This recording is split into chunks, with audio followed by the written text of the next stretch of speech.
میرے دوستو، بندگی میں کمال کیسے پیدا ہوگا؟ میں نے ایک حدیث پاک پڑھی ہے، حدیث میں تو 5 بڑی اہم باتیں ارشاد فرمائی گئی ہیں۔ وقت نہیں ہے، وقت ہوتا تو میں آپ کو تفصیل سے بیان کرتا۔ اصل مین بات وہ کہ حضرت صلی اللہ علیہ وسلم نے ایک مرتبہ صحابہ کو مخاطب کر کے کہا کہ بھائی میں کچھ اہم باتیں کہنے جا رہا ہوں، کون ہے جو مجھ سے یہ باتیں لے لے؟ سیدنا ابو ہریرہ رضی اللہ تعالی عنہ اٹھ کھڑے ہوئے۔ ہاں، یہاں بچے ہیں، ہمارے طلباء ہیں، وہ سمجھیں کہ طالب علم کیسا ہوتا ہے۔ ایم ٹی میڈیا اڑیسہ کو سبسکرائب کریں، بیل آئیکن کو ضرور دبائیں۔ السلام علیکم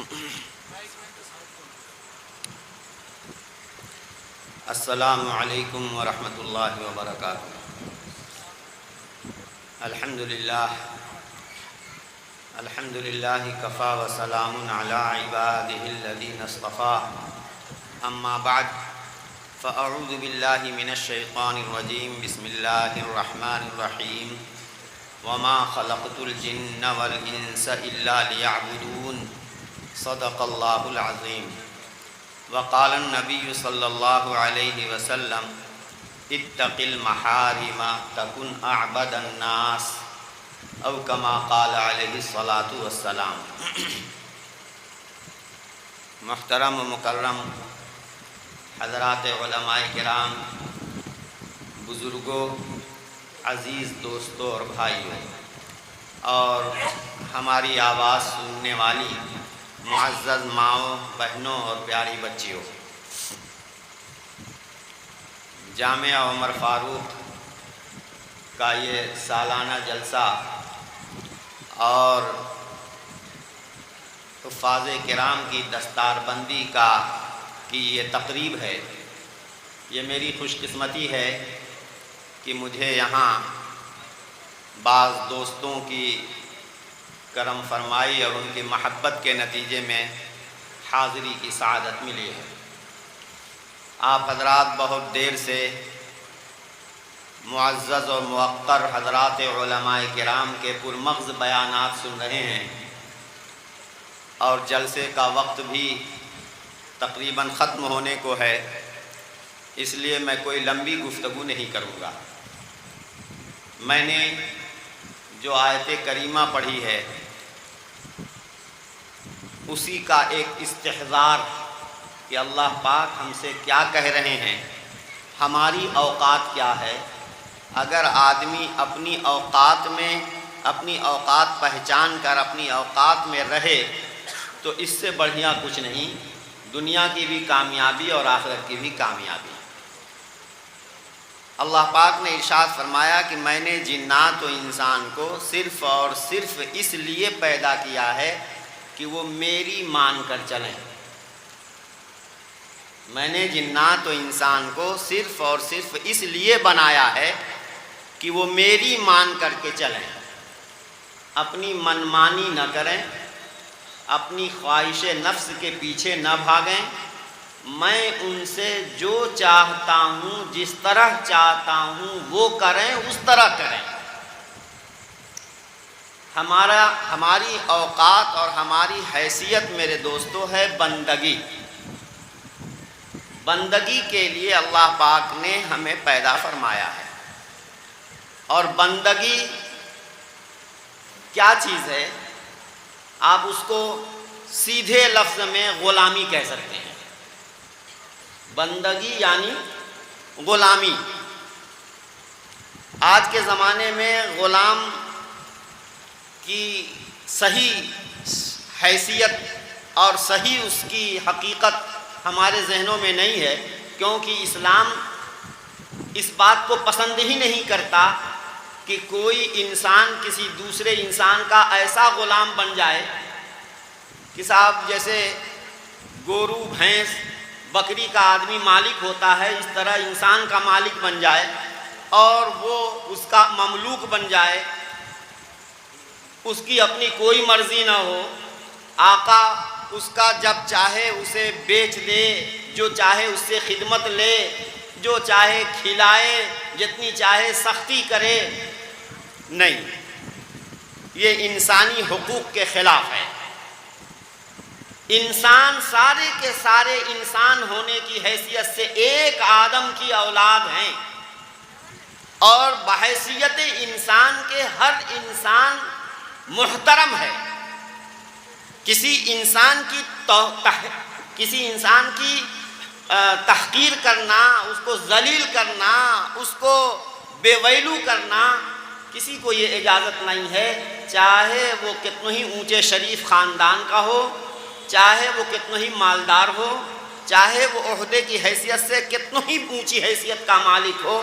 کسی مانو کو، کسی انسان کو انسانی حقوق سے گرا کر جانوروں کا سا سلوک اور برتاؤ کرنے کا کسی انسان کو اختیار نہیں دیا گیا ہے۔ میرے دوستو، یہ اختیار یہ صرف اور صرف ہمارے خالق و مالک کا ہے، اور خالق و مالک ہم نے کوئی درخواست نہیں گزاری تھی کہ ہمیں پیدا کیا جائے، ہمیں فلاں خاندان میں پیدا کیا جائے، ہمارا یہ اسٹیٹس اور یہ معیار بنایا جائے۔ اللہ نے اپنی مرضی سے ہمیں بنایا، اور جتنی ضرورتیں ہمارے لیے درکار اور ضرورت تھیں وہ سب اللہ تبارک و تعالیٰ نے مہیا فرمائیں، اور مفت مہیا فرمائیں۔ یہ اللہ تبارک و تعالیٰ کا کرم اور احسان ہے۔ اللہ فرماتے ہیں کہ وَمَا خَلَقْتُ الْجِنَّ وَالْإِنسَ إِلَّا لِيَعْبُدُونَ، میں نے جنات و انسان کو اس لیے پیدا کیا ہے کہ وہ اپنی منمانی کرنے کے بجائے میری تابعداری کریں، میری مان کر کے چلیں۔ صحیح معنوں میں غلام وہ ہے کہ جو اپنے مالک کا کہ چشم و ابرو کے اشاروں پہ ناچتا ہو، اس کا مالک جو کھانے کو دے دے صبر و شکر کے ساتھ کھائے، جو پہننے کو دے وہ پہنے، اور جو رہنے کے لیے جگہ متعین کر دے وہیں رہے، اور اپنے مالک کو خوش رکھنے کی کوشش کرے، اور جو کام بتائے ڈھنگ سے سلیقے سے اس طرح کرے کہ مالک کا دل جیت لے۔ جو غلام غلامی میں پکا ہوگا میرے دوستو، ہمیشہ یہ اس کی غلامی باقی نہیں رہے گی، ایک وقت وہ آئے گا کہ وہ اپنے مالک اور اپنے آقا کے پیٹ میں اتر جائے گا۔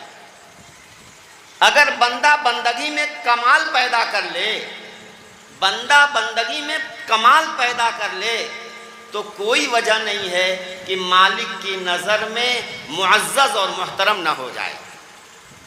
علامہ اقبال مرحوم نے کیا خوب کہا ہے، ہم لوگ یہ شعر پڑھتے ہیں لیکن صحیح معنوں میں علامہ نے کیا کہا ہے ہمارا ذہن نہیں جاتا۔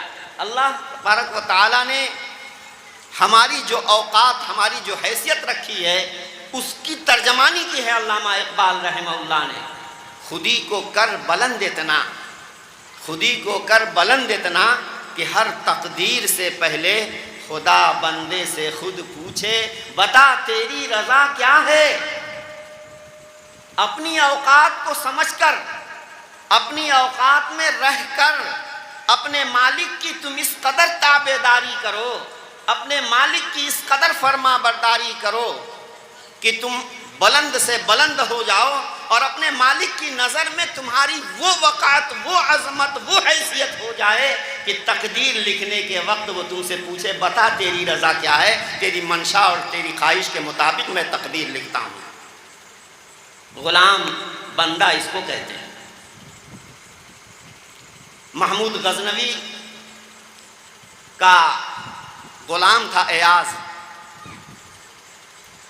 دنیا جانتی ہے، تاریخ نے محفوظ رکھا ہے کہ حکومت تو بادشاہ محمود کی ہوتی تھی، بظاہر سامنے وہ ہوتا تھا، لیکن حقیقت میں درپردہ حکومت چلتی تھی اس کے غلام کی۔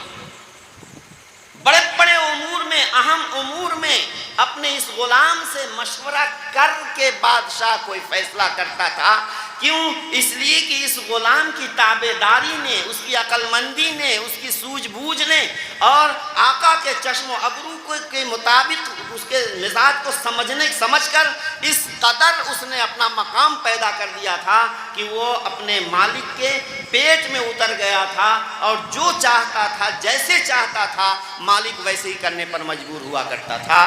میرے دوستو، بندگی میں اگر ہم کمال پیدا کر لیں تو اللہ پاک، کوئی وجہ نہیں کہ اللہ پاک غیروں کو ہمارے اوپر مسلط کر دیں، کوئی وجہ نہیں ہے کہ ہمیں ذلیل و خوار کریں، بلکہ اللہ تبارک و تعالیٰ تو وعدہ کرتے ہیں کہ بندے تو میرے لیے 2 رکعات صبح کے اول وقت میں پڑھ لیا کرو، ارکع لی رکعتین، دن کے شروع حصے میں تم میرے لیے سچ مچ میرے واسطے، کسی کو دکھانے کے لیے نہیں، کوئی اپنی غرض کے لیے نہیں، واقعتاً مجھے راضی کرنے کے لیے 2 رکعات پڑھ لو، اکفکا آخرہ، میں دن کے پورے دن کے کاموں کی میں تمہاری لیے کفایت کروں گا۔ حدیث پاک میں ہے، حدیث قدسی ہے کہ بندہ نوافل کے ذریعے جو فرائض و ذمہ داری ہے اس کو تو کرنا ہی کرنا ہے، فرائض نہیں ادا کرو گے، ذمہ داری نہیں ادا کرو گے، ڈنڈے پڑیں گے، لیکن اگر تم چاہتے ہو کہ اپنے مالک اپنے خالق کی رضا اور خوشنودی حاصل ہو تو کچھ اور بھی کرنا پڑے گا۔ معاف کیجئے گا، ہم سے تو 5 وقت کی نماز بھی نہیں صحیح پڑھی جا رہی ہے۔ 5 وقت کی نماز ہر مرد و عورت پر فرض ہے۔ حج فرض ہو جائے تو پہلی فرصت میں اس کو ادا کرنا ضروری ہے۔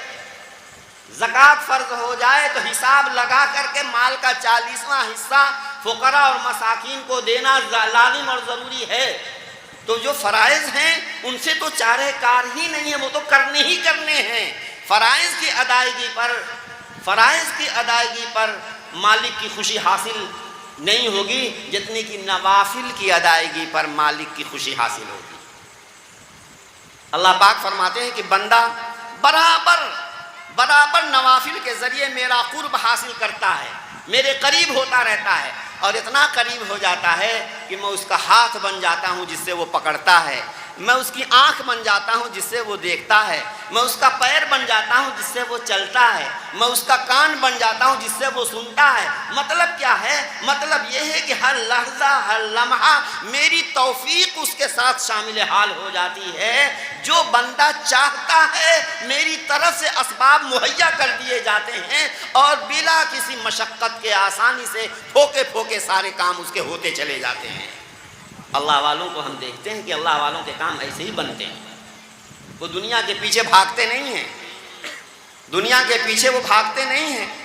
رات کی تنہائیوں میں جب رات کے پچھلے پہر میں پوری دنیا خراٹے لے رہی ہوتی ہے، اس وقت یہ اللہ کا بندہ اٹھتا ہے، چاہے کتنی ہی کڑکڑانے کی سردی ہو، اور وضو کرتا ہے، نماز پڑھتا ہے اور اپنے مالک کے سامنے گڑ گڑاتا ہے، روتا ہے۔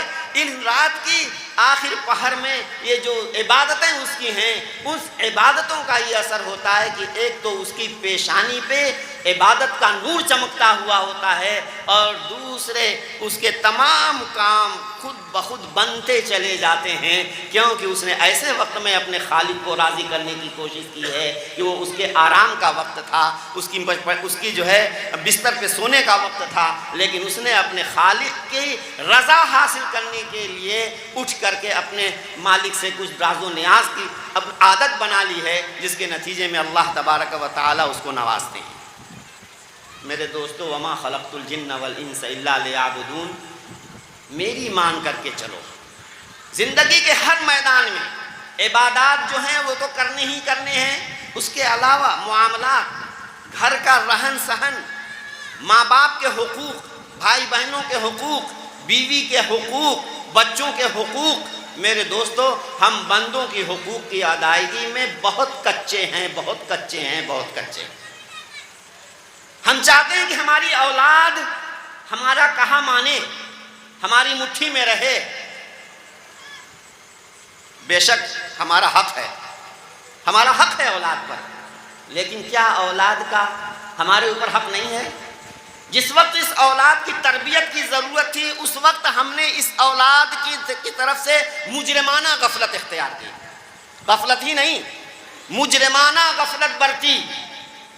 گلی میں ایسے ہی آوارہ بچے جو ہیں وہ پھر رہے ہیں، ذرا سا کام لائق ہوا اس کو کام میں لگا دیا، اس کی تعلیم کی طرف ہم نے توجہ نہیں دی، اس کی تربیت ہم نے نہیں کی، چھوٹوں بڑوں کے کیا حقوق ہوتے ہیں وہ ہم نے نہیں سکھائے۔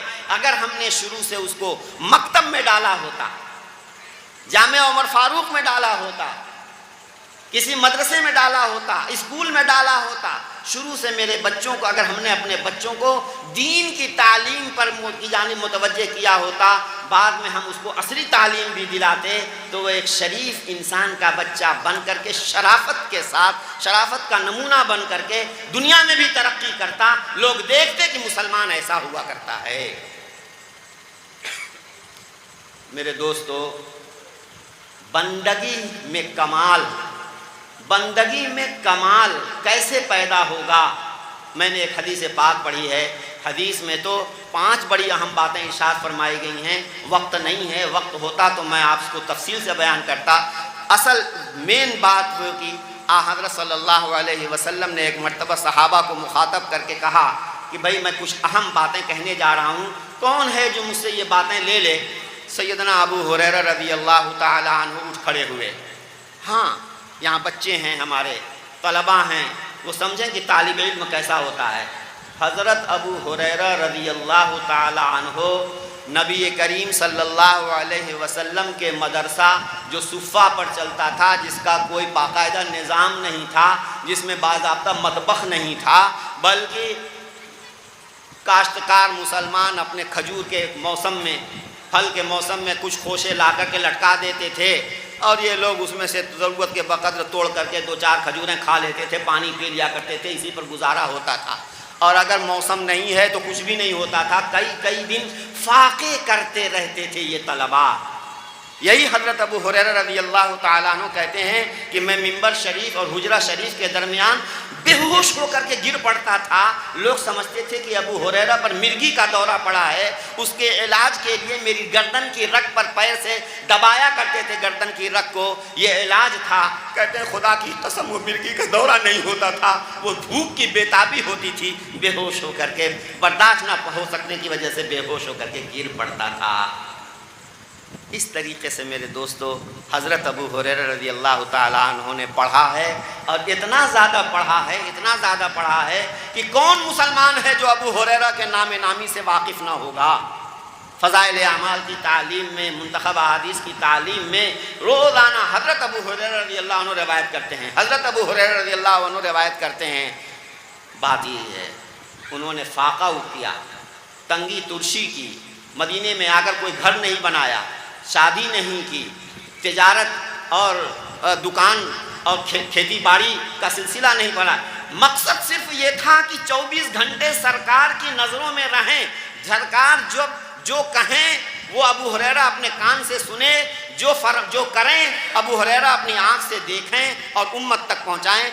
تنہا حضرت ابو ہریرہ رضی اللہ تعالی عنہ کو 5374 حدیثیں بیان کرنے کا شرف حاصل ہوا ہے۔ صحابہ میں سے کسی کو اتنی بڑی تعداد روایت کرنے کا شرف حاصل نہیں ہے۔ دوسرے نمبر پر حضرت عبداللہ ابن عمر رضی اللہ تعالیٰ عنہ ہیں، 2660 حدیثیں یہ ہیں حضرت ابو ہریرہ، حضرت عبداللہ ابن عمر رضی اللہ عنہ کے نمبر 2 پر تریبادی۔ بہرحال تو میں یہ کہہ رہا تھا میرے دوستو، نبی پاک صلی اللہ علیہ وسلم نے کہا کہ کون ہے جو میری باتیں سن لے اور تاکہ اس پر عمل کرے یا پہنچا دے ان لوگوں تک جو اس پر عمل کریں۔ کھڑے ہو گئے، انا یا رسول اللہ، ان کی خواہش ہی یہی تھی، میں حاضر ہوں اللہ کے رسول۔ قریب آیا، بلایا، قریب آؤ۔ میرے آقا صلی اللہ علیہ وسلم زبردست معلم تھے۔ معلم وہ نہیں ہوتا ہے جو ڈانٹ ڈپٹ مار پیٹ کر کے جو ہے پڑھائے طالب علموں کو، وہ معلم کامیاب نہیں ہوتا۔ معلم وہ ہوتا ہے جو سرکار حضرت نبی پاک صلی اللہ تعالیٰ علیہ وسلم رحمت للعالمین کی رحمت و شفقت کا نمونہ ہو، کچھ نہ کچھ اس کے اندر شفقت، مہربانی۔ میرے آقا صلی اللہ علیہ وسلم تو حضرت انس رضی اللہ عنہ کہتے ہیں کہ میں کبھی بھی کوئی کام دیتے تھے حضور صلی اللہ علیہ وسلم، اس کام کے کرنے میں تاخیر کر دیتا تھا یا ڈھنگ سے نہیں کرتا تھا۔ واللہ ما قہرنی